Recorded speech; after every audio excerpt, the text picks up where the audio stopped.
G'day, I'm your host Ben68, and this evening I was fortunate to have a fantastic chat with fellow Australian and Upland Metaverse community member Swarley129. Swarley's journey into the Upland Metaverse began about 18 months ago, and his story is nothing short of remarkable. In this episode, Swarley outlines and we discuss his Upland adventure to date, including his highlights, challenges, moments of triumph, and setbacks. From his early days to his current standing as an Upland standard treasure hunting master, Swarley also shares some of his vision for Upland's limitless future potential. Join us for an enlightening conversation that offers valuable insights into a pro standard treasure hunter and a glimpse into the exciting world of the Metaverse and beyond. Warning, the information and opinions within solely the views of the individuals involved contains content not suitable for anyone. All right, thank you very much. Swarley129 is here tonight as the first guest on the kind of new long-form interview series that I'm starting up again. It's been a couple of years since I've done one-on-one interviews, so bear with me, Swarley. I might be a bit rusty here. We'll see how we go. It makes two of us. All right, so just you're somebody who is from the Upland community, and I had a look at your stats before. You've been playing for coming up on 18 months. Sound about right? Yeah, about that. That, yes. Now, before we get into all of that, you said you're living in Dubbo at the moment, but you're not from Dubbo. Is there anything more you want to say about that in real life stuff? In real life stuff. My stepfather's in the Air Force, so I don't really have a home as such. So I grew up all over Australia. Yes, family reasons I'm here at the moment, but I'm all but married to an English lady and looking forward to traveling the world with her, really. So, yeah, Dubbo is just a short stopover, I suppose, if you want to put it that way. But nice, yeah. I've only ever stopped over in Dubbo on the way driving from Warrnambool back home to the Gold Coast. Dubbo's kind of almost bang smack in the middle of that drive, so. And that's the thing about Dubbo; it's kind of the middle of everything. That's why, it is where it is, I suppose. So you've been around the place. Whereabouts in Australia have you lived? I was born in Victoria. Grew up mostly in New South Wales, in Sydney. Yep. And then so most of my life is New South Wales. So I consider myself a New South Welshman, especially when it comes to football. But outside of that, yeah, not really anywhere's home, so to speak.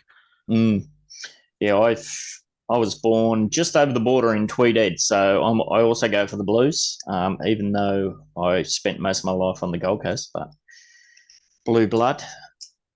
Fair enough. From my father. So you're thinking about going off on adventures. Is there anywhere in specific you're going to head?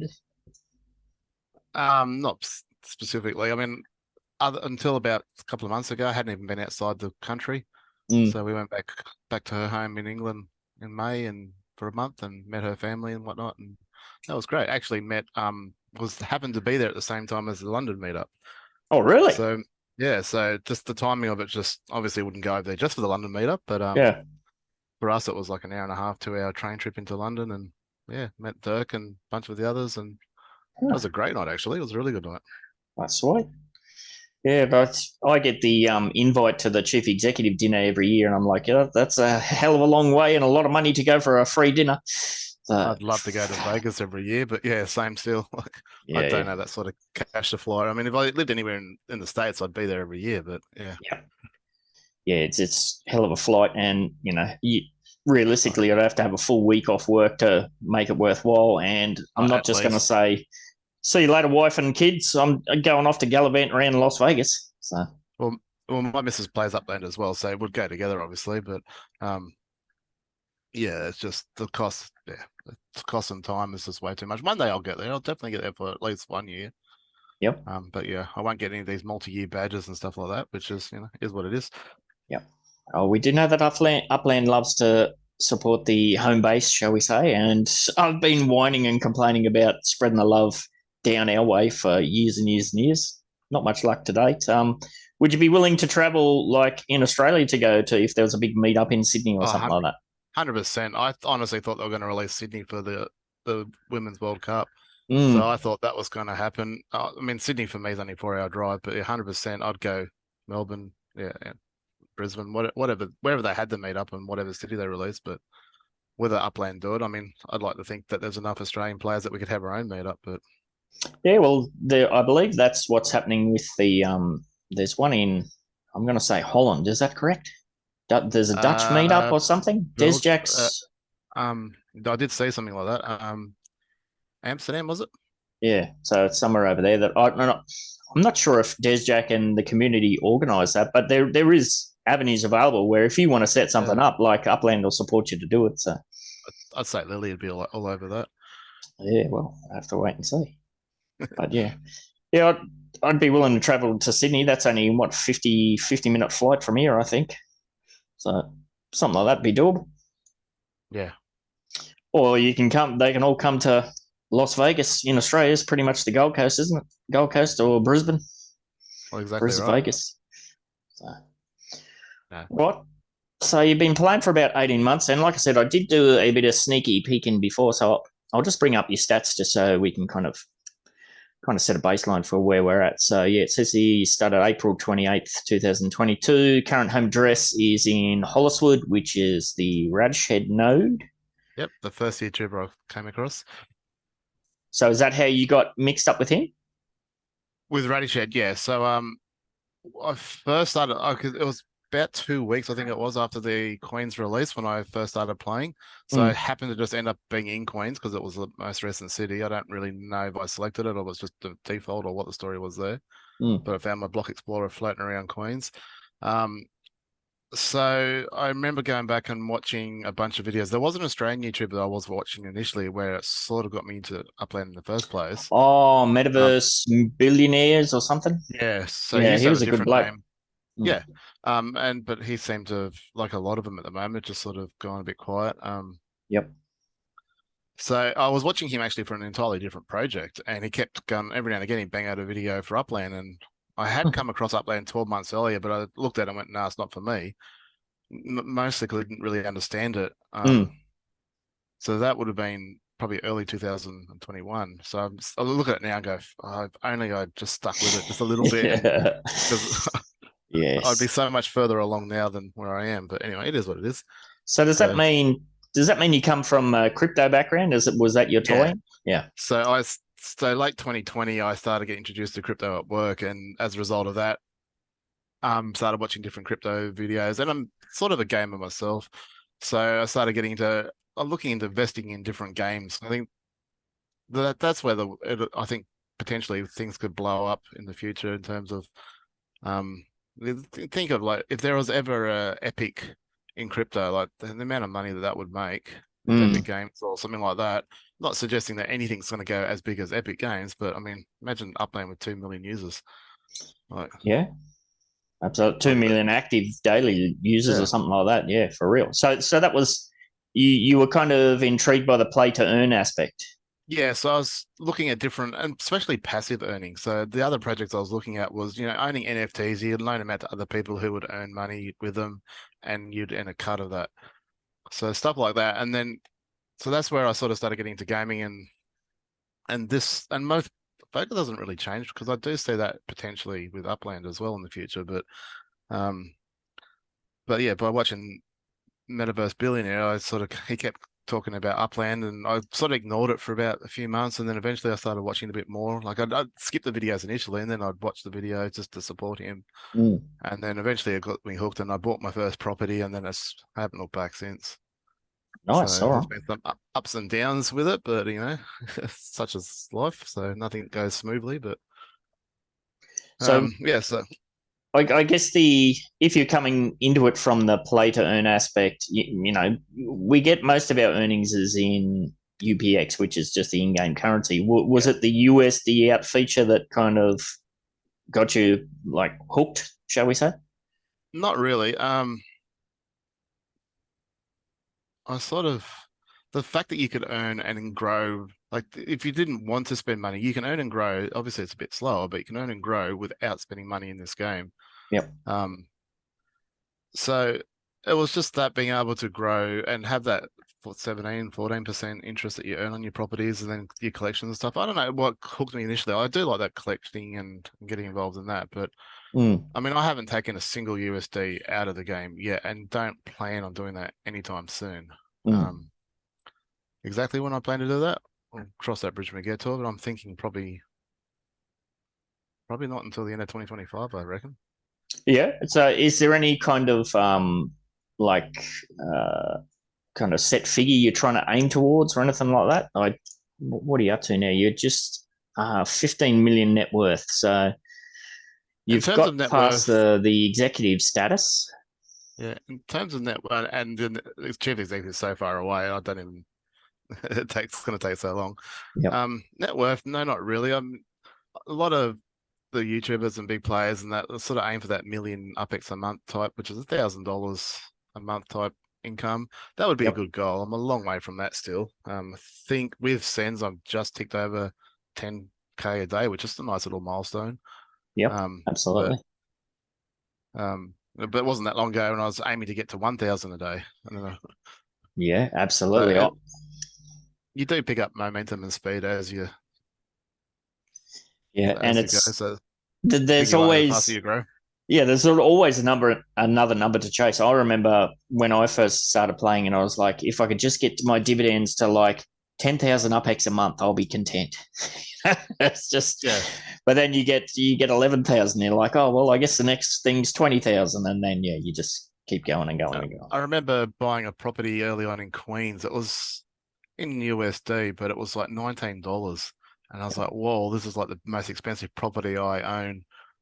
I mean, it doesn't even come close now, obviously, with different collections and whatnot. But back then I was like, well, this is, it was like my pride and joy. This crappy little property is not even in a collection now. Like, it's so small compared to everything else. But I look back now and look at a property for 15,000 in Queens, and I don't even think twice. I'm like, 15,000 UPEX, no big deal. But when I first started, like, that obviously when you start with 75,000, it doesn't take long to spend it all. Absolutely. Now, did you get involved with the crypto in? Has that been something you've played around with? Crypto in? No, I don't know. No. So that's basically pretty much, I'd say, more than 90% of anything that I put in to Upland has been by the, send Bitcoin through, or mostly I used, what did I use? USDT or whatever the tether one is that they have. Yeah, so I haven't even seen that, to be honest, because I was a bit annoyed that you couldn't do that. Initially, I was trying to put USD because I didn't realize you could just buy a property with USD like through a credit card. So I thought you had to transfer USD into your account, which you can do, and then buy it through USD that way. And then I realized that you can just use a credit card, and like that was a big mistake. So now I look at my transaction history, and it's like, because at the moment I've just been buying lots of $3 properties in Queens. Yep. Just cleaning up. Like 50% mint value is $3. Like, to me, it's a bargain. It helps my treasure hunting. I get send fees as well as little tiny bit of monthly fees. Yep. It's like win-win-win. And when I've had enough treasure hunting, I hope to just turn around and flip them back for roughly what they're worth, like the mint value of them. Yeah. So the crypto in is possible. I think there's about a dozen different cryptos you can send through, but that only buys you UPX. That you can't do anything with the USD balance. So it's kind of separate there. There has also been talk about for the longest time. There's been talk about having a crypto out function as well. That would be good. That would be good, especially if we can avoid using what is it, the payment Tilia, the Tilia or PayPal or whatever it is that uses the fees and stuff that go with that. Yeah, ridiculous. Yeah, all the fees and the extra transactions, and I hate messing with USD. I do it fairly regularly now, but there's just so many of the scary tax implications associated with playing around with that system too. Yeah. That's part of the reason why I'm not even looking at taking money out anytime soon. And then when I do, I'll probably do one big hit. Yep. And then probably just go back to growing for the next X amount of years or whatever. Yeah. But again, cross that bridge when we get to it. Absolutely. All right. Well, I'll just go back to your stats here. So yeah, what are you, 200K per month without boost? That's pretty healthy. Yeah, so that's just ticked over 300. With sends, I think I've just ticked over 300. So without sends, what's it say? So I'm just going to bring it up now. It's about 270, I think it is. Yeah, 273. Nice. So you're kind of chasing to round that off to 300 would be nice. So, yeah. 1,207 properties. You're definitely in. That's Queens. That's mostly Queens, yeah.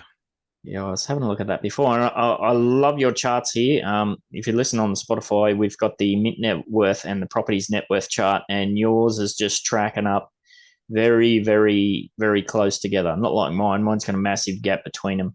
And you said you're gobbling up a lot of those under mint $3 ones in Queens too. So you can see that that's had a pretty big impact where your lines had started to get closer together again, and then they've separated again.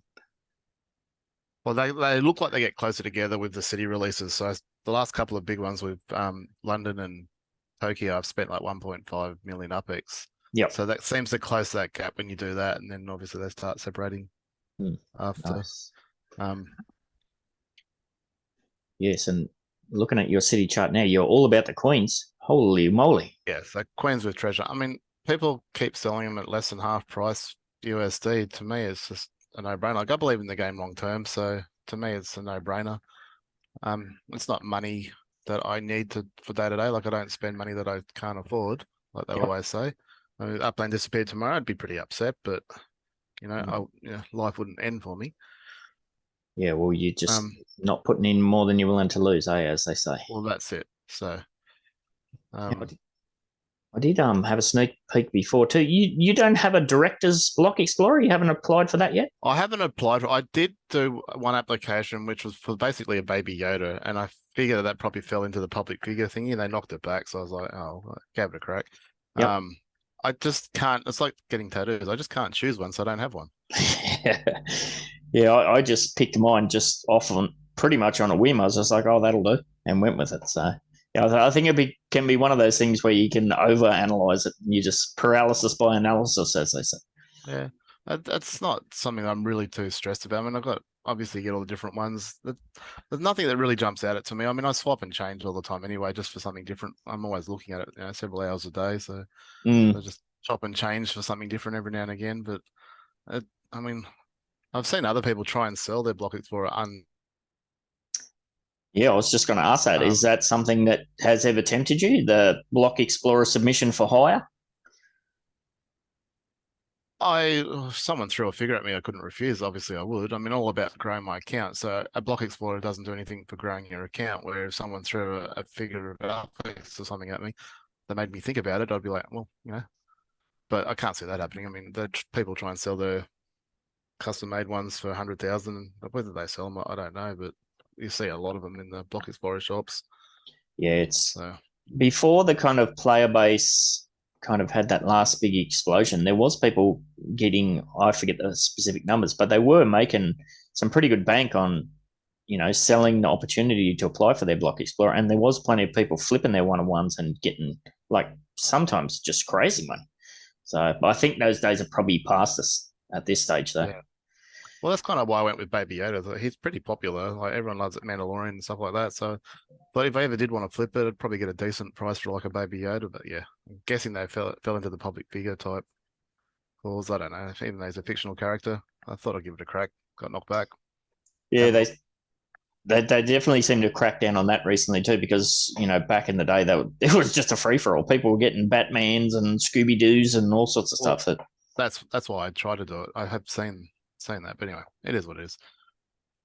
Right, now, before we kicked off, you mentioned one of the things. Well, I mentioned one of the things I want to touch on was some of the successes or failures you've had in the ecosystem, and it sounded like you had a pretty good failure there. What was that all about? A very good blonde moment when I first started. So I had used the user code to sign up with. So I had my $75,050, obviously, and then 25 bonus. And I'm floating around Queens not knowing what the hell I was doing. And I didn't know anything about collections. And I happened to be floating over the top of Forest Hills, which if you're in Queens, that's the blue collection. And I had no idea what I was looking at. And I saw obviously heaps of unminted stuff, which is where I should have been focusing my attention as a new player, especially at FSA. But again, I didn't know any of this at very beginning anyway. So I was just floating. I happened to be floating around Forest Hills, and I clicked on a property, and I saw this little 40 UPX on the top left-hand corner of the property. I'm like, well, that's pretty cheap. All right, click buy. Didn't really pay attention to what I was doing. Click buy, and then realized 20 or nearly 30,000 UPX had disappeared from my account. It's for a property that minted for like 4,000 or 5,000 UPX or something like that. So I paid probably 5 times what it was worth. And even as a blue collection, it's probably not even worth 2 times what it was minted for. But anyway, It's not too bad. There's a lot of people got way more burnt than that. But I realized like my UpX count went from 75,000 down to well under 50,000. I'm like, hang on, that only meant to have cost me 40. What the hell? I jump on the Discord and I'm like, what happened? I bought this property for 40, and people obviously very quickly pointed out my error, and made me feel quite stupid. But ouch. So that property remains. I will never sell that. It'll be the last one that I have, I reckon. Yeah. That's a reminder of do your research before you jump in. But anyway. Did you put a structure up on there to commemorate it? It's too small. I can't even put a micro. Really? Yeah, can't even put a micro house. Actually, I'll give you the address. I'll give you. It's just a narrow. Like it's so narrow. I can't. Yeah, that's frustrating. Those I've got a bunch of those in. I think there's in the Bronx. I've got a heap. It's something we've been screaming for. Like, and the kicker is, you look at the street view on these, and there's a bloody three-story townhouse on them. It just doesn't make any sense. Half the time, the issue is not so much the building that they let you build; it's the base, the footprint of the building, which is a lot wider than the building, and that overlaps by a millimeter or something, and therefore you can't build. Yeah, that's frustrating. Yeah, so I can't even put a micro house on it. Like that's. I mean, I've got in my head, I've got like these 10 things that I would like to see in Upland change, which is I'm only one of 30, 50,000 players, so I mean it's little, but one of the things is I'd like to see some sort of blueprint type option. Like when you're looking at buying a property, it might even be a big property to put a factory on it. You might want to put a large factory. Yep. And there's no way to know for sure that the factory is going to fit, especially with that base footprint of it, until you buy it, and then you try to build, and it's not quite wide enough. It's just a fraction, 2 UpX not wide enough, and you're like, oh. Yep. Yeah, plenty of people recently got burnt, like buying properties for the Speedway building to put that up, and it's the same thing. Yep. Yeah. Yep. And they need to have like just some sort of, you can click on it and just blueprint type style where to see if it would fit. Like if it's before you buy it, so you can just go, yeah, this property will suit the type of building I want. Whether it be a factory or a showroom or just a townhouse, like. It's an interesting point, because like if you go to say my decor showroom, you can click on one of the items and you can do all of the placement in that. Like you can pretend place that on your property and you can move it around, but and then you can just cancel the transaction, like it won't go through. So that kind of system, it's kind of there, but it's just not related to the structures. So that's a bit, that would be a very handy feature. So that's one. You said you got 10? Yeah, we haven't got all night. So some of them aren't unique. That's just Swarley's little world. Yeah, some of them aren't unique. Some you've sort of touched on a few with like utility for houses and stuff like that. Yep. But yeah, treasure hunting, like there's a few little ones there that would just suit treasure hunters. But anyway, that's we're going off tangent a little bit here, but yeah, you're right. So that was, I don't think that's that bad as a failure. It's kind of probably a missed opportunity. Like you could have put those funds towards something else, but I could have bought probably 6 FSA properties for the same price that it cost me to buy this. I mean, it was a standard collection, so it wasn't the end of the world, but yeah. Standard collection that cost me a lot more than it should have. Yeah, I reckon you've been pretty hard on yourself there. I think you've done all right. If that's the biggest failure you could point to, I think you must be doing something right. So, what about successes? I don't have a lot of luck with successes, so to speak. Like, obviously, building up a treasure map. Like, once I've sort of decided that I wanted to go down that road, because it took a few months before I did that seriously. Like, probably a couple of months before I even started really hunting at all. Mostly because you need to build up a bit of a map to begin with. Now, treasure hunting now, like I don't know how new players would start building a treasure map, because until you've got an extensive map, it'd be near impossible. The way they've, with the latest nerf and the arrows, like the only reason why I still do treasure hunt is because I already had an extensive map. Yeah. If you're starting up in coins now, like you'd need to buy 200-300 properties to begin with before you'd even start hunting. Otherwise, you're wasting your time. Yeah. But then So we have seen too, like when London first came on, but I think London was before this last nerf, wasn't it? But Tokyo's been after, yeah, and there's been people say, oh, they've made heaps there with only half a dozen properties in Tokyo. But I guess it's a the lot smaller. size there. Yeah. Yeah. And even then, like the properties are really tiny. When you compare Tokyo to other cities, like the property sizes are really small too. So your Yeah. discovery, your discovery range in terms of where you land covers Yep. a lot more individual properties than what you would like in Dallas or something, where they're really big. Yeah. That can be a problem in areas like if I ever do a hunt, it's usually in San Francisco. The east side of San Francisco, particularly the northeast side, the properties up there tend to be really massive. And yeah, you can waste just dozens of cents trying to find it because of the fact you land right bang smack in the middle of the property. Yeah, and you Yeah. don't get to discover the ones around it. Yep. Yeah. Yeah. So the Queens is good, and it doesn't have a lot of huge properties, but it is a big city. So that's where the time comes into it. How do you So go with I know when I've hunted previously in is it Brooklyn that it's next to? Or is it the Bronx? I don't know. My so geography it very well. joins, yeah, Brooklyn. That sort of Yeah. joins that landmass wise, yeah. How do you go there with hunting right? Because there's no real visual border there when you're hunting between the two. There's not. It doesn't take long though. When you're doing it every day, it doesn't take long before you start realizing the boundaries. Like Yep. you don't turn the boundaries on when you're hunting because it does Slow. create a Yep. bit of a lag and stuff like that. Mm. But between having all your little blue dots and you just, yeah, it doesn't take long to pick. You do it every day, like up to 80 times every day. Like you pick it up real quickly where your borders are, and I'll know roughly where I'm in Queens without even zooming out of the map. Yeah, cool. So you Because you've sort of just know done it. what's, yeah, like I'd probably know Queens better than a lot of people that live in Queens. It's I funny mean, that, isn't it? Yeah. don't plonk me on a street and go right now, find your way here. I won't get Yeah, there, yeah. but Well, did you have and any interest in kind of America? Had you? Well, you said you hadn't traveled, so obviously you'd never been there before. Or did you know much of the lay of the land or the different cities and whatnot? I I know as much as the next person. I'm not an expert or anything like that. I'd love to go there for a actually I'd love to go there for like 12 months and just sort of cruise around and check everything out and go to sporting events. I'd love to go to football and baseball and Yep. I mean I don't even like it, Hides hockey, but I'd go check it out. All this, I mean they definitely do it better than what we do. Yeah, as Um, far as atmosphere and whatnot goes. yeah. Um, so yeah, I mean, obviously, no, I mean, you can't not live on this planet, not know New York and whatnot. But the reason why I'm in Queens as opposed to anywhere else, it just happened to be the city that was released about 2 weeks before I started. That's Yeah. the only reason. I mean, I look back now and I think Los San Fran might have been what was released when I first ever looked at Upland. Yeah, probably would have been. And Yep.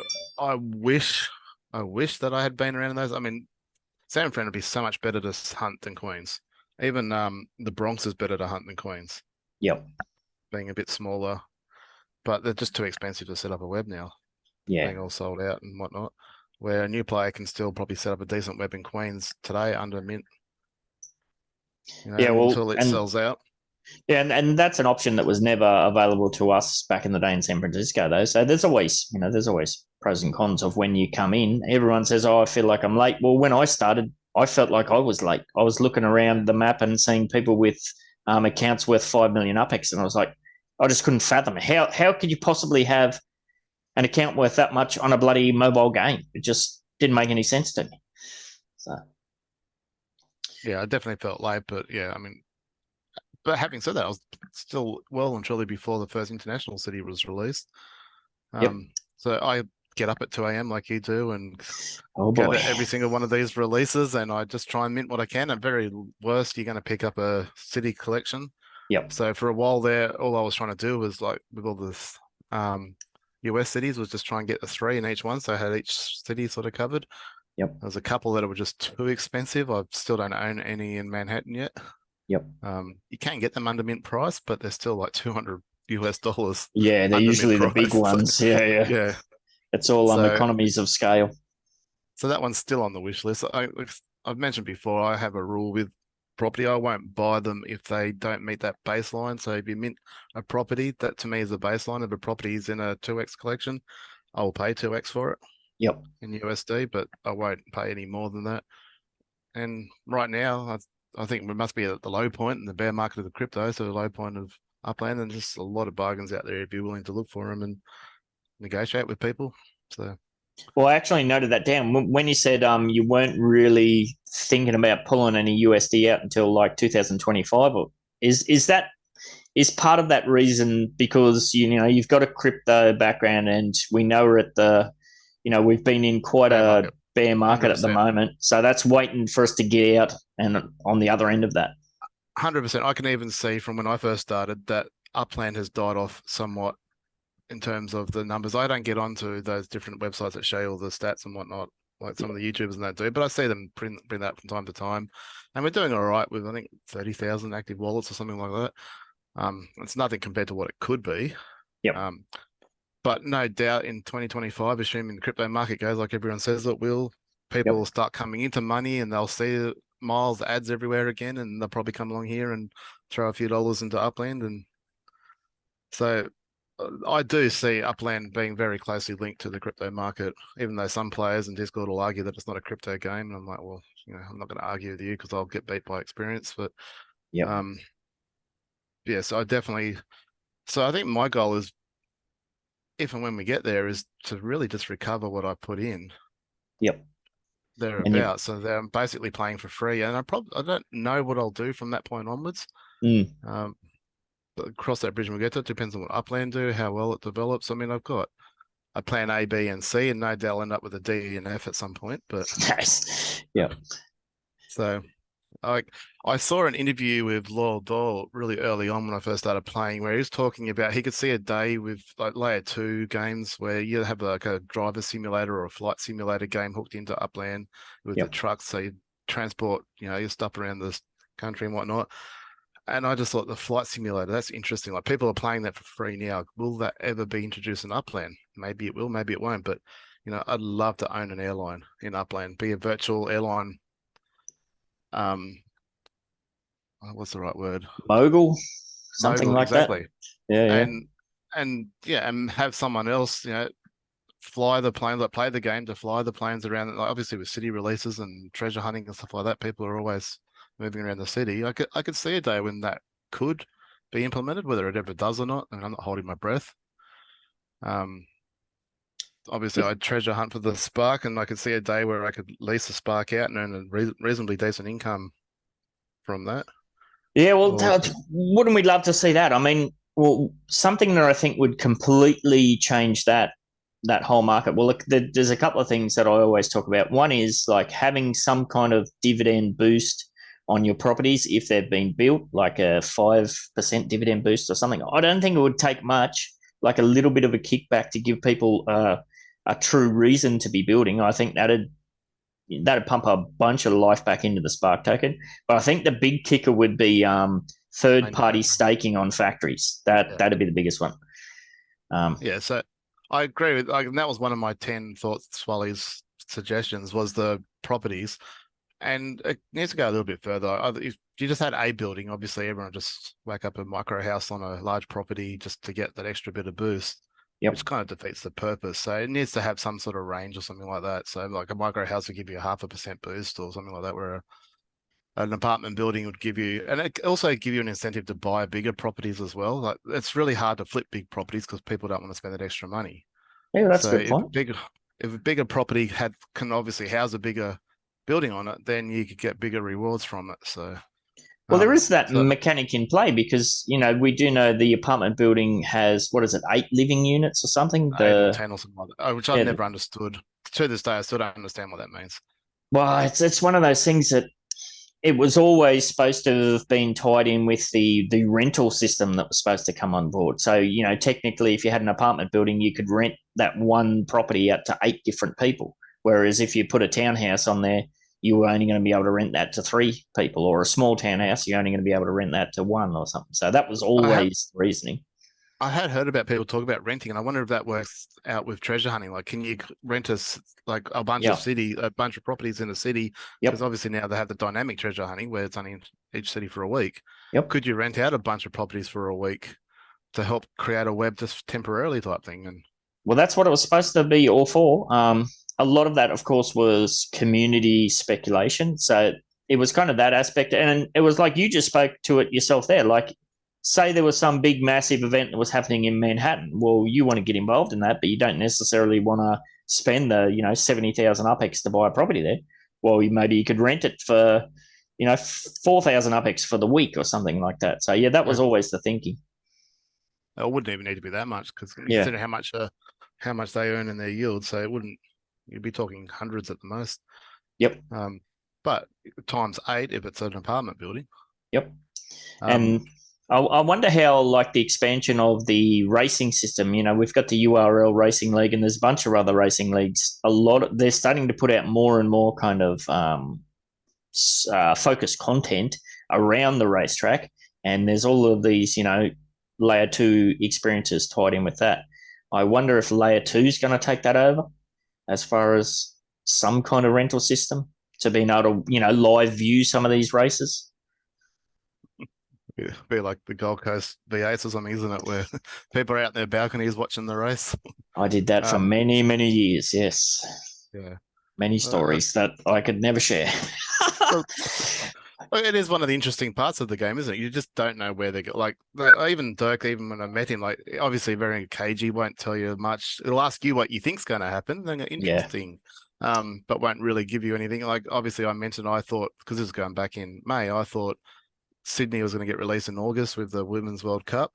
That was sort of the rumor. You had the Opera House on that Block Explorer, the tourism one from a couple of years back. So that's why Sydney was always sort of mentioned. I thought, yeah, that's perfect opportunity, obviously with the FIFA connections and stuff like that. And he goes, interesting, but we always release like another city next to it. Obviously, Sydney would be a 111 city. Yeah. So what do you think would be like the other city we could release with Sydney? And to me, it was a no-brainer. Like, how could Canberra not be? Yeah, well, that would make sense, wouldn't it? It's right there. Yeah, it's definitely not a 111 city, and it's right there. It's Australia's capital. It's a no-brainer. Like, you just, it's your London and Birmingham right there, without a shadow of a doubt. But and he seemed to like the idea, but obviously wouldn't give any feedback whether I was even close to being on the money or not. But yes, imagine trying to explain what Canberra's all about to our Yankee friends. There'll be some interesting conversations. I did put a note down too. I forgot to ask you. You said you went to the London meetup. Did you meet Radishhead there? No, he couldn't make it. I did message him beforehand, and he couldn't make it. I actually traded my London Block Explorer to Radishhead. Oh, cool. Because I only own the one property in Holliswood, so I negotiated with him to come up with a deal where I gave him that for some properties. So if Holliswood ever does get over the line for a collection, I will have that collection sorted. I think it's Holliswood and Midtown Terrace is probably going to be Holliswood, Midtown Terrace, and Greenwich Village probably battling it out next month, I think. Yeah, so I'm going to miss out on those ones, but I helped out as I built obviously properties on my Holliswood places, and I helped him finish off all his ones. So I did my bit. I could probably go out and help some randoms in Holliswood, but outside of that, there's not much more I can do. But obviously, it's not going as well as Howard's Beach, but it's a pretty good node. There's a lot of activity going on in there. I mean, Howard's Beach is in Queens at least. I'm not comparing it to the rest of Upland, but Howard's Beach is just killing it in terms of a node, which is super frustrating for a treasure hunter. Yes. So I've got a couple of properties early on, but then it just exploded, and now it's one of my holes that every time it heads me down that way, I'm like, oh, here we go. 2 or 3 cents is going to disappear here. Yes. It is what it is. So. Nice. But I just. Sorry. Well, I was just going to say, I was just going to go back to you talking about your plan with new city releases. So it doesn't seem like you're somebody who gets sucked into the FOMO of it all. The rampant collection speculation that goes on. Everyone trying to snag an ultra rare and buying up the secondary market before collection reveals. I won't do I won't do that. Or when I say I won't, there is an exception. Obviously, with the city release, I'll send my Block Explorer there and try and mint whatever you can. It's a free for all. You never know. I've not yet got an ultra or anything like that. I do look at the different speculations because certain street or a suburb doesn't have to be a collection for you to be able to sell it as a collection before the announcement. So if everybody thinks like King Street's going to be a collection and it'll sell for 2 or 3x before the release, and if it's not, well, you've done really well. If it is, well, you've made decent money anyway. So it's kind of a win-win. So I'll definitely, I think I'll keep getting up at 2 a.m. or 4 a.m. when daylight savings gets back in, and keep doing that. I pretty much don't do any buying in that week leading up to collection reveal. Yep. If I think I've got any collections, I might hold, and then I'll go from there. Only exception to that was, and I look back now, I think I got a little bit lucky, but Abbey Road in London in the expansion. Oh, nice. Yeah. I picked up one straight off the bat. Like, I wasn't anywhere near. I had to send to it, but was lucky enough to get one of the 3. And I looked at it, and the bloke was selling one for mint price in US dollar, and I'm like, okay, that's interesting. And there was another one selling for a little over 2x. I'm thinking there's a good chance this is going to be a red collection. I'm like, I'll give it a. So I threw in an offer to the guy that was selling. He's a little bit over 2x for 2x exactly. And he accepted it. So I was like, okay, well, I've now got 2. So I'll buy that other one for mint price, but in USD. So to me, that bring your average down. Yeah. That's smart. And then obviously, so that was a bit of a gamble, but obviously Abbey Road turned out to be a collection, so which a lot of people weren't happy about. But it's only famous for one pedestrian crossing and pretty much nothing else, if you ask most locals. But there's plenty of butt hurt gets dished out when it comes to collection reveals. Yeah, but the same can, like, I obviously, West End was one that I thought might have been a collection as well, and obviously it's not. Well, you got all, I mean, London's pretty famous for the theatre and stuff like that, and I thought it's got to be a good chance of being some sort of collection. So what goes around comes around. I think, like, if Sydney ever got released, in my head, I reckon I'd have a good crack at what I think the collections will be. I bet you I get like 1 out of 10. Yeah, absolutely. Actually are. So, you think like George Street or Parramatta Road would have to be a collection, but it probably won't be because everyone thinks it will be. Yeah, absolutely. Bondi Beach, how could it not be a collection? But yeah, you just don't know, eh? It could literally be anything. Literally be anything. So I don't like the fact that it is just absolute random, but at the same time, I think people that do their research should get some sort of reward for it too. So it is what it is. So absolutely.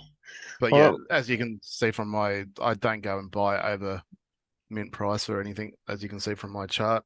I just don't think it's worth it. So. Now, we kind of got to talking, I think it was the end of, not last night's show, it was the show prior, the Upland Down Under podcast, and you'd mentioned that you'd seen that you were just behind me on the total Spark ownership.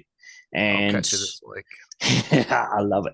And I was kind of flabbergasted to find out that you'd got nearly all of your, almost 30 Spark from treasure hunting. Yeah, 29.2 or something, and I think you're at 29.5. I'll catch you this week. Yeah, that's awesome. I bought my first ever 0.1 Spark when I first started playing. Didn't really know what's going, only because I had that Radished property and I wanted to start building. They just brought out the having your home address. You obviously had to build. Oh, yeah. Radished also had a competition. Like if you build a property, he would give out a reward as well. So I was like, happy days. Started building, obviously 0.1 Spark, trying to build a townhouse. Took a lot longer than what he was willing to run the competition for, so I didn't get my little bonus. But I did win a property in San Fran from having my node in my home address in Hollieswood, so it all worked out well. So I bought the first 0.1, which cost like $75 US, so not cheap. And I went, okay, that's not going to happen. So, but yeah, every other bit of Sparkle that I have, every other single bit is either from logins, treasure hunting, or the trading comps I did come in the top 10 in one of those trading comps at the end of, I think it was the Dallas one, because I had one property I had was in a street collection. I only had one and I wasn't willing to buy the other 2. So I just flipped it. And as a result, it put me really up high in the trading comp. Nice. So 29.1 roughly Sparkers, all earned just from treasure hunting and playing the game. And you've been playing for just under 18 months. And you said, correct me if I'm wrong, you said you didn't get into treasure hunting straight away. No. Yeah. No, so a few months before I got into it. And even then it was probably another few months before I started getting right into it properly. And it wasn't until November last year that I went, okay, I'm gonna seriously sit down, crack at this. I'm gonna start buying properties in Queens. I owned a few properties in Queens, but I started to really ramp up. And initially, I think I had less than 100. I was like, no, I'm going to go for 300. It seemed like a good number. I got to 300, realized that wasn't even nearly covering Queens. Yep. So I get to 500 and I'm like, yeah, okay, we're getting better, but still not near Queens. And by this time, I'm starting to get my send ratio down from about 3 down to 1. Nice. And then I just kept buying properties in Queens and just kept reducing that. And then obviously Upland keep nerfing it. And then every time I get my send ratio below 1, they'd nerf it again and send you back up above 1 again. And frustrating. So, yeah, well, it is. Yeah, it is. But like the last one with these arrows, like you don't know where you have no clue where the chest is until you're on top of it. Just the way they set it up. Before you just find your nearest property and you could send to it. It could be 10 blocks away, but you roughly know where it was just from the arrows. Yep. And now you could be sitting on a property and you literally one property short of seeing a red arrow, it'll show you a white arrow, and you don't know whether you're 3 blocks away or 30 blocks away. It's frustrating from that point of view. But if you've got an extensive web like I do, a lot of that can be eliminated. But that's the thing, you need to get that investment before you start getting that reward. Do you think the reasoning behind that, do you think that's been successful? Like, have they achieved what they set out to achieve? Well, first of all, with that arrow, the arrows one is the most frustrating one, but what's really annoying is that I was actually hunting at the time it changed. So I'd done a hunt, all good. The very next hunt, no light red arrows, I used to call them. And I was it was in between 3 properties. And I'm like, hang on, one of these has got to be red. I don't understand how it's not. Anyway, so I went and found that it cost me an extra cent. And I went to Discord just to see if it was just me or everyone else having a problem. Of course, people are on there, blowing up, going, the arrows aren't working properly. And Squizmo, I can't think of his name was on there going, no worries. Yep, he was on there going, no dramas, all good. We've reported this to the techs and we'll let you know. So, okay, no dramas. Things happen. So broken. We'll come back later. So I gave it an hour and a half, 2 hours, came back and it hadn't changed. So all right, give it up, go to bed for the night, come back the next morning. And that's when the announcement from Upland came, we've made a few tweaks to treasure hunting. You may find it a little bit harder. We'll continue to monitor. Like, this was the first, like even their own team members didn't know that the change had gone through. And that's probably the thing that I think that upset a lot of us treasure hunters was you didn't even communicate this was going to happen. Like I was in mid-hunt when this change had happened with no clue that it happened. So that was frustrating. As I kept saying, like, if you've got a lot of properties, it doesn't affect you a lot. It'll slow you down. My biggest issue with it is it slowed me down a lot because now I don't know, like I said, if you're 3 blocks away, 30 blocks away. So to land from a long distance away onto the property is a lot harder now than what it used to be. So tracking to your nearest property takes a little bit longer than it used to. I'm getting better at it now with the new system, but if you don't have many properties, it's a lot harder, I think. And I could see a lot of new players just going, no, it's not worth the effort. It's too hard. I still argue that doing 10 hunts a day would be more than enough for most people. Like if you did that every second day, you'd get a spark chest on average.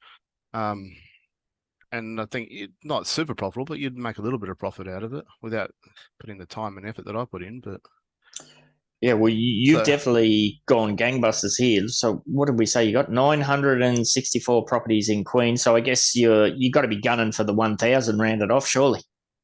There is no target for that. It's just, like I said, initially it was just to get my send ratio down to 1, which I did that ages ago, but then I keep changing it. So it's gone back above 1 again. So I've got it back down to about 1.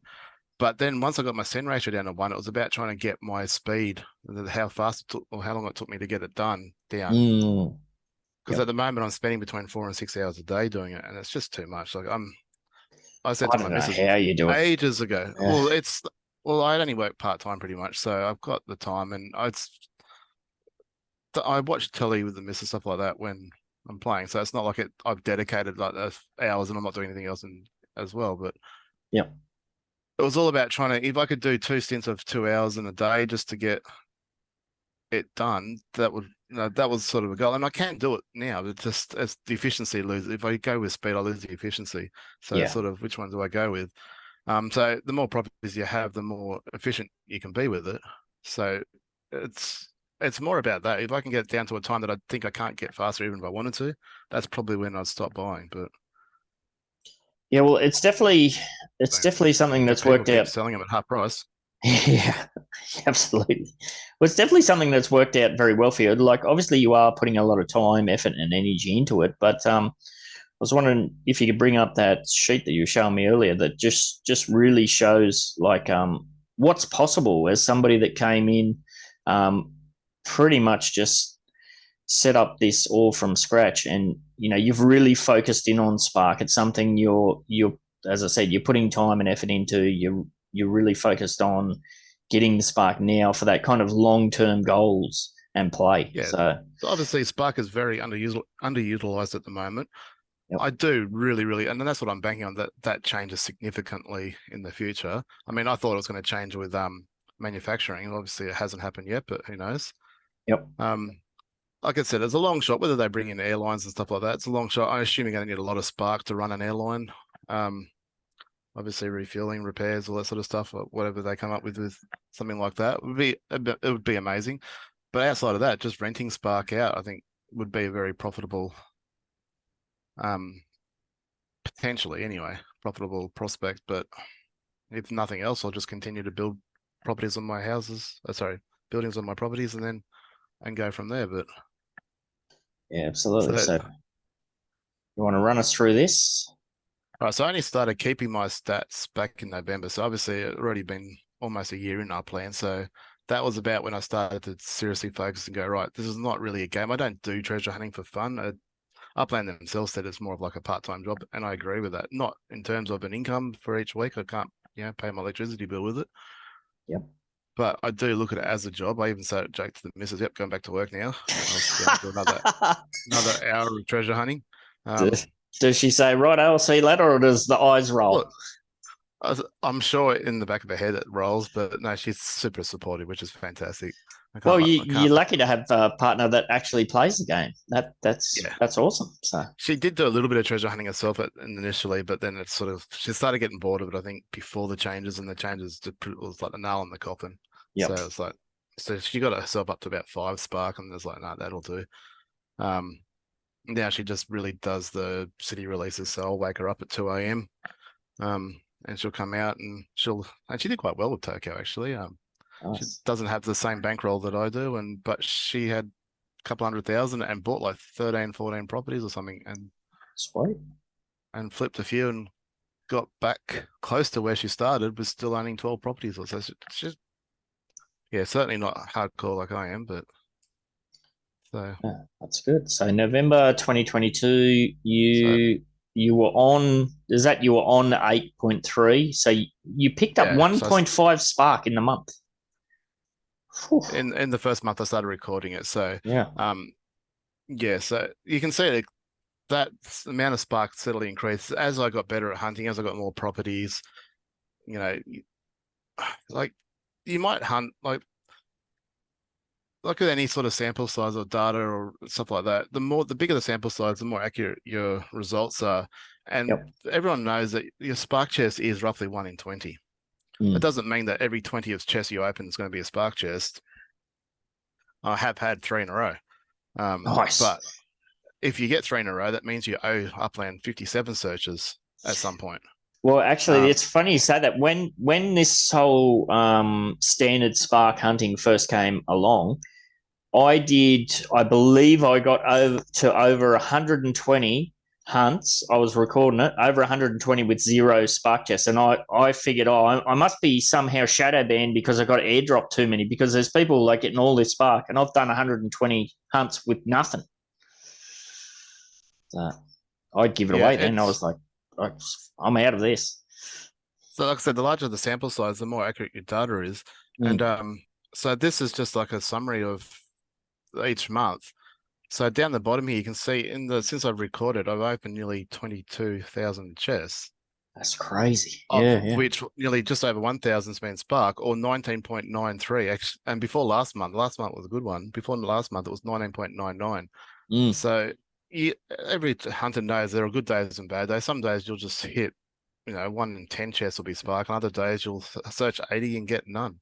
Yeah. And I kind of sometimes wish it was just 1 in 20, so that way you just get your 4 each day or 3 each day, whatever you're aiming for, and move on. But I stopped getting upset when I opened 80 chests and got none, because it always evened out.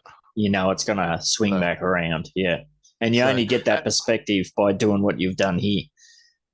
And even exactly right. And even in over here, this is my last month daily, because I only record it and then I usually delete it. I kept it just in case you wanted to look at it.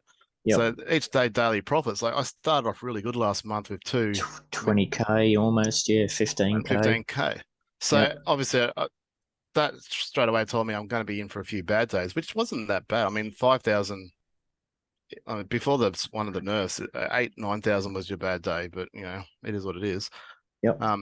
So here's like a really bad day, like 3,000 for a day. Like you open 70 chests and you end up with 3,000 profit or $3. So you're like, kind of. And that's with a send ratio of just 1 as well. It's not like you're burning it all up on sends. Yeah. Well, it's not even that. You use a Taco tool and you can hit like most of your properties will be 20 UpX sends. So you're really saving. You can save a lot of UpX using tools like that rather than just clicking and looking for a cheaper one. Yep. That just pops up straight away, shows you where all the 20s are, and bang, or 25s, depending on what city you're in. But with coins, so I stopped worrying about individual daily results and just more the month results. So as you can see down here, because by the end of the month, it really usually evens right out to. So if you're opening 80 chests a day, you'll get 4 Spark chests a day on average. Yep. Which obviously you do the maths on that, works out to be a bit over 2 Spark a month.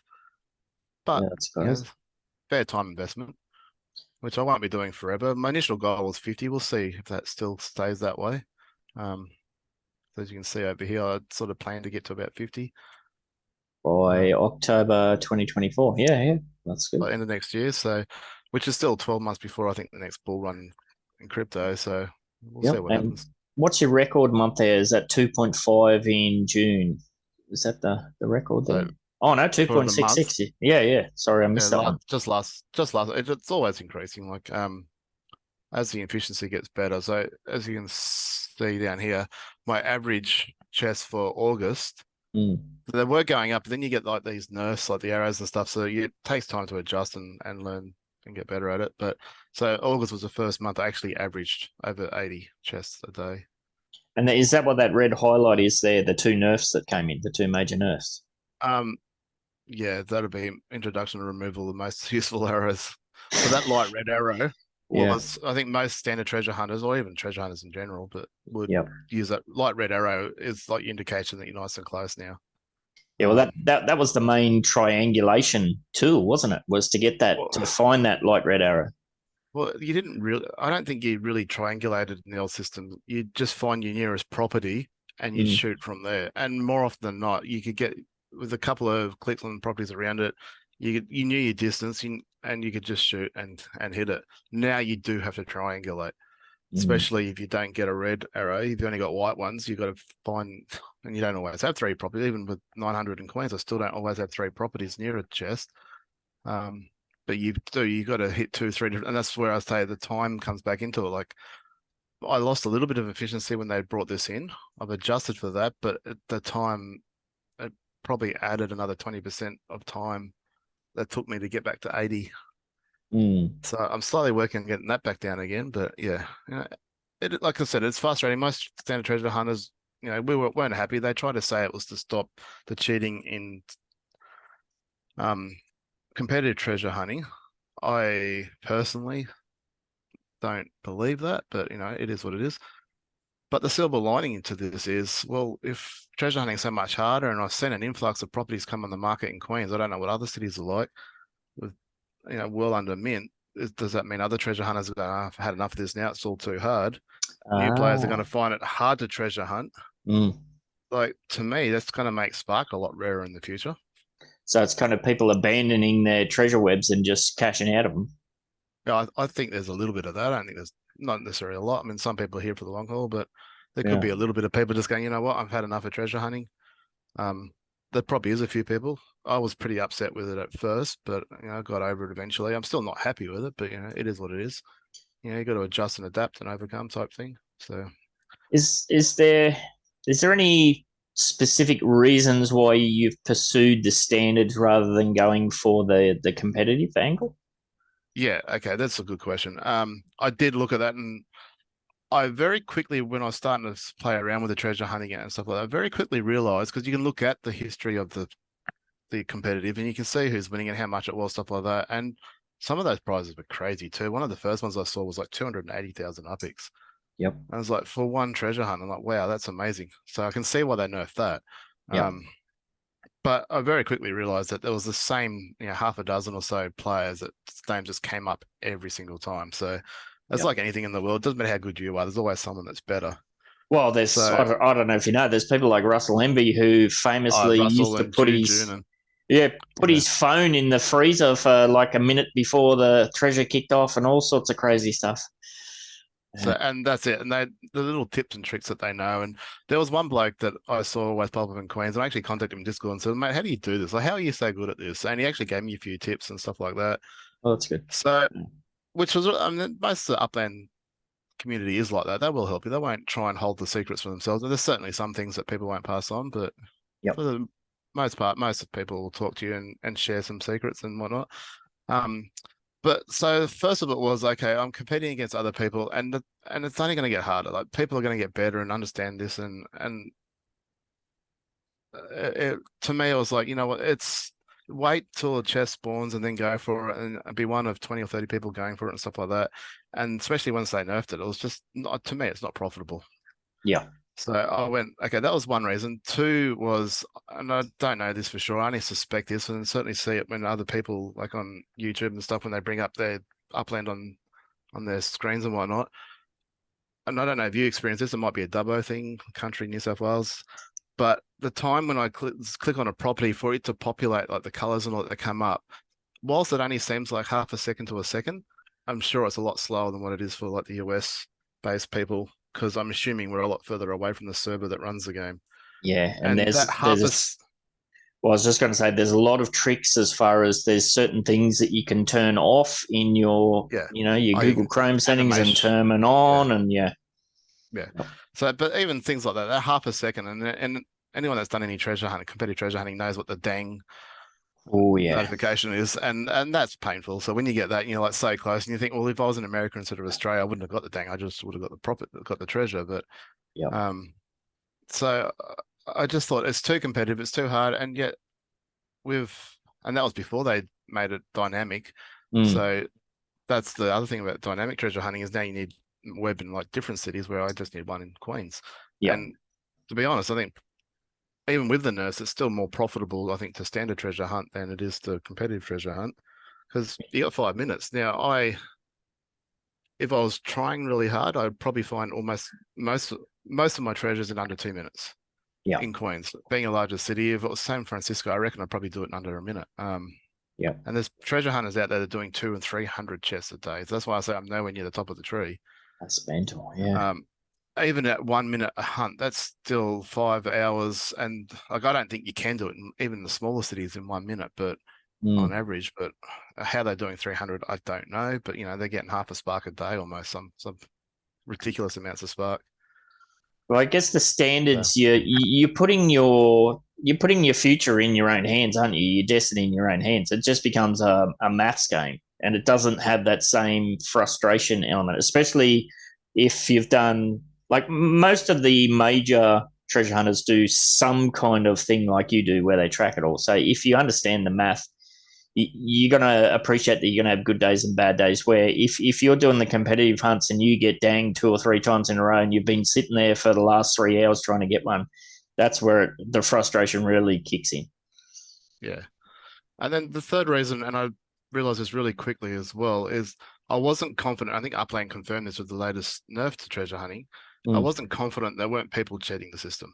Yeah. Maybe later I'll show you a stat off air with one particular player of a Spark treasure hunt for a Spark weekend, and I don't think it's possibly humanly possible what he was able to achieve in a weekend. Yeah. And I looked at that and just went, well, if I'm competing against cheats, and I'm not saying that everyone is, and most people aren't, I don't think, but if there is even a potential, well, I don't want to be part of that. So that's why I just went, standard treasure hunting is just the way to go. It's definitely the most profitable way, anyway, in my opinion. Yeah, well, there's a lot of very smart people out there. That has been a feature of treasure hunting ever since treasure hunting first became available. Like when treasure hunting first became available in San Francisco, there was no cooldown, and there was people just getting the same treasure every 2 minutes, or not the same treasure, but just getting the limiteds and the exclusive treasures, just one after the other, after the other, after the other. And back then, half of San Francisco, more than half of San Francisco wasn't even minted. So even if you're jumping all over to other people's properties, the chances of doing what they were being able to do on such a consistent basis, it did raise a lot of eyebrows, did raise a lot of questions. There were certain accusations pushed around back in the day. Some of those people disappeared pretty quickly. So, yeah, I think that's a battle. Ultimately, that's a battle that Upland can never win. Yeah. So yeah, it kind of sucks. That's only a small reason, and I don't go chasing competitive at all. I have over 100, which is not much compared to the the leaders and all that. Yep. Like basically, I'll be aware when there is, like, it's actually in Queens at the minute. I'll be aware when I spawn a chest. I'll see the timers run underneath it anyway, so I'll see if one's about to spawn, and if it happens to be anywhere near where I happen to be, then I'll go for it. You'll go for a chase. And I'll go for it. And like, you can, because 5 minutes is so much time for a standard chest that you can go and chase it, get it, and still go get your standard chest as well, without a shadow of a doubt. Yep. The one I prefer to go for, because it relies a lot more on luck than anything else, is the hidden ones. The stealth. So I'll spawn the stealth ones. So I'll spawn just a standard hunt, and instead of trying to jump from one side of the map to the other straight to it, I'll just do lots of little hops in the hope that I'll see an orange arrow pop up. Yeah. And it's doing that, like actually going for my own chest, but having to come across the stealth one at the same time. Because that can take 2 or 3 minutes to get found. So, well, stealth must just be like if you're a committed competitive treasure hunter, stealth must just be a nightmare now with taking those light red arrows away. Well, you only didn't get the red ones anyway for the stealth. You had to be pretty much on top of. Yeah. Well, you had to be pretty close to it anyway for it to come up. So I don't know that's changed much. Not much. How the competitive ones, I mean, they can still go pretty quick, the stealth ones. So whether that's just pure luck or how I don't know. I mean, there are still shenanigans. There are some brilliant hunters out there, and I realized that really quick. There were some people, I watched a video of someone doing, and they're just so fast. And I was like, yeah, that's not me. I'm more laid back. I'll do 2 minutes for a standard hunt on average is pretty quick, but not compared to a competitive hunt, which is 40 seconds. If you're taking longer than 40 seconds, you're wasting your time. Oh, yeah. Well, I know several people that I've known in the community for years who went all in on the competitive spark hunts, would set alarms every, whatever the cooldown was, every 3 hours. Just get up non-stop for the entirety of Spark Week. And, yeah, they'd walk away with a swag full of spark. But I'm like, man, that's get some sleep, Christ. So. Yeah, I do question that sometimes, but anyway. So to me, that's a bit the standard. You just chip away at that. Like each day, it is a drag. I'm getting to the point where I'm a little bit over it. Yep. But I'm committed, and I just do see the big picture in the long term. So I mean, I am obviously relying on Upland to deliver on stuff that we don't even know what's being developed. But that's the punt I was willing to take. Well, I like that you've set yourself some pretty realistic goals, and we've seen in that spreadsheet you shared that you've kind of mapped it out. Like, okay, if I just stick to it for this many months, then I should be at or about here. I think that's a really smart way to go about it. Like, you don't have some crazy lofty goal. You're not being too unrealistic in your expectations, and you've kind of put steps in place. Not going to try and catch Abdullah, no. Yeah, Jesus. I'd have to hunt for about 40,000 years to catch him, but and he'd just go and buy more, no doubt, if someone started getting close to his amount, an actual player. But no, I think the highest one out there is Expedia, and he's up over 100 spark already. Yep. I'm not even looking at trying to. I'm not looking at trying to catch anyone in particular, to be honest. I'm just trying to get to about 50 spark, which I think was a nice, good round number. Whether that's where I stop when I get there, I don't know. At We'll 50 reassess that, spark, you're at the absolute top of the pyramid as far as spark holders go. there's a lot of people still above 50 even now. Yeah, but Even if you take out, the vast majority of the players have less than one. oh, I understand that. Yeah. Yeah. So unless it's obviously a lot of money to go buy it, so I can understand. Which is why I say 10 chests a day. Most people should try and aim to do that, which is the minimum price. That's what they used to all be worth or cost to spawn. 10 a day would net you on average 1 spark chest every 2 days, so which adds up. I mean, if you're getting your 0.1 spark, 0.01 spark, just logging in every 7 days, to do 10 searches, it's going to take you less than an hour. You don't have to do it all in one hit. In fact, if you don't have any properties, you can't do it all in one hit because it's so hard to find sense. Well, you might have convinced me to get back into it because I don't even do my free hunt. I got Jack of doing my free hunt. Oh, I think you should do that. At very low, that'll give you 1 spark a month, so roughly, 1.5 sort of thing. But yeah, 100% works out. 1 spark chest a month, you mean? Yeah, well, if you're only doing your 1 a day, so you're 30 spark chests, so 1.5, yeah. I mean, doesn't mean you can't get, do 3 searches in a row and get 3 spark in a row, but you know for the next 2 months, you're probably not getting one. Yes. But at the same time, too, is if you don't get one for 2 months, you're due, and you probably get 2 in quick succession. So it does even out. Long term, it 100% evens out. Anything that hasn't evened out is the amount of upex you get, because that keeps getting nerfed. But I can understand that too when people are earning ridiculous amounts a day. Sorry, like when you back before, I was seeing players earning 200-300 spark a day. Sorry, not upex a day. Yeah, 200 or so. Actually, what was the number? Might have been, a lot of upex a day. So I can see why they were trying to nerf it. Yeah, well, in your stats there, so you were averaging what, over 250,000 upex a month, something like that? Would that be the kind of average? The highest I got was 400,000 before they reduced. That was the send fee, I think, that changed that mostly. Yeah, that's epic. Because now, once you hit 30 searches a day, or even after you hit 10, obviously the spawn fee significantly increases. Yeah. So when you hit 30, and remember I'm doing 80, so roughly 50 a day I'm doing for free. Yeah. So even if I only use 1 send and I get the minimum send fee of 20, I might make 10 upex. Unless you hit one of those upex chests that are, you can't hit your 2, 3, 5,000 upex chests. And when you get those, that's why you keep doing it, because you get that, or you will get your 1 in 20 spark. If not today, tomorrow. You just got to play that long-term numbers game, eh? Yeah, so for me, it's not about, I don't try and aim to get 10,000 upex a day, or I don't try and aim to get 3 spark chests a day. I aim to get 80 chests a day. Yeah. And if I get 5 spark chests, then I get 5. If I get 0, I get 0. I know it'll even out. Yeah, the rest will take care of itself eventually. Yeah. Yeah.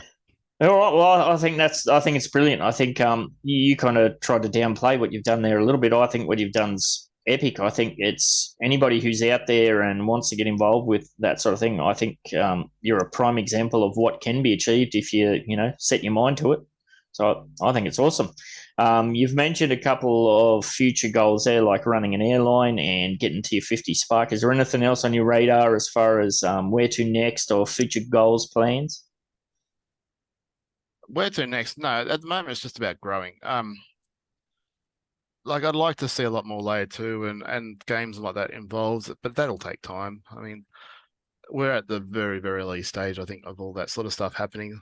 So at this stage, I'm just hoping to grow and see where this game does go. I mean, airline would be, to me, and if that ever happened, whether I can even afford that, because I assume a plane, one single plane would cost a crap load. So let alone own a bunch of them. But well, if it's user-generated content, it's the cost is the time that it's required to create it all, like the planning and all that sort of stuff. So it's not necessarily a monetary cost, unless you were going to buy your 3D designs off a third-party market or something like that. No, well, I think it'd be like, I don't know who would create it, but like the trucks are in Upland at the moment, I assume at some stage you use your trucks to transport goods around the country. I assume planes would be the same sort of thing where you can have domestic or international flights transporting people around. So instead of just going to an airport and rocking on a plane like they do in Upland at the moment, more realistic would be you'd have to book a flight and be at the airport at a certain time to catch that flight. So you'd have to, for a city release or something like that, you'd have to plan ahead a little bit.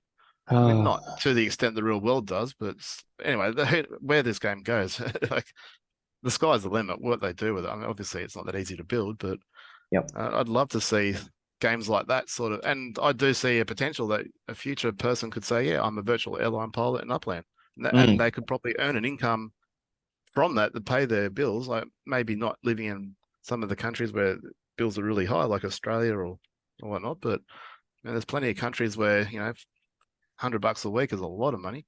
Or it's a shitload in, absolutely. So, even $5-10 a day or something like that is epic. So. Yeah, and that's exactly what I do with some of the other NFT projects I'm involved in. I lease them out to other people, delegate them out to other people who earn that little bit of money. I get a cut of it, and I don't even have to worry about it. I don't even log in and check. Nice. So I could see that happening in Upland, but that'd be the ultimate goal. Otherwise, I'll just continue flipping and buying and speculating and collecting like I have been, which in itself is where I started with Upland, and anything above that is obviously bonus. Gravy, mate. Yeah. All right. Is there anything else you wanted to get out there? Is there a way that people can hit you up? Is it on the Discords, or are you on Twitter or anything like that? I have Discord 100%, yeah. Obviously the same name on Discord, so you can track me down quite easily there. That's probably the best way. Yep. Yeah, the first thing I see when someone does hit me up, you can see that you're both a member of the same server. So when I see the Upland and a few other Upland related type things, I'll usually have a look at what they say and whatnot. Obviously in game's the easiest way. Yep. So yeah, definitely utilize all those chat thingies. So make deals with people, but yeah. Yeah, but the same token, so whenever I see other treasure hunters on other streams, I always tune in because I like to try and pick up tips and tricks. So we haven't really gone over that tonight, but yeah. Oh, we got some time. If there's anything you want to put out there, no, not off the top of my head, but if people had questions, but yeah, at the same time, people might have suggestions to me. This is how you can improve this or that or whatnot, but yeah, I don't have anything off the top of my head, but yeah, certainly. Oh, we can just put it out. If you're listening along and you've got some questions, you could always hit Swarley up in the obviously his DMs or in the YouTube comments or something like that. Well, other people, yeah, I hit other people up when I first started, and they helped me. So obviously, I'd be unfair of me not to return it. So pay it forward, as they say.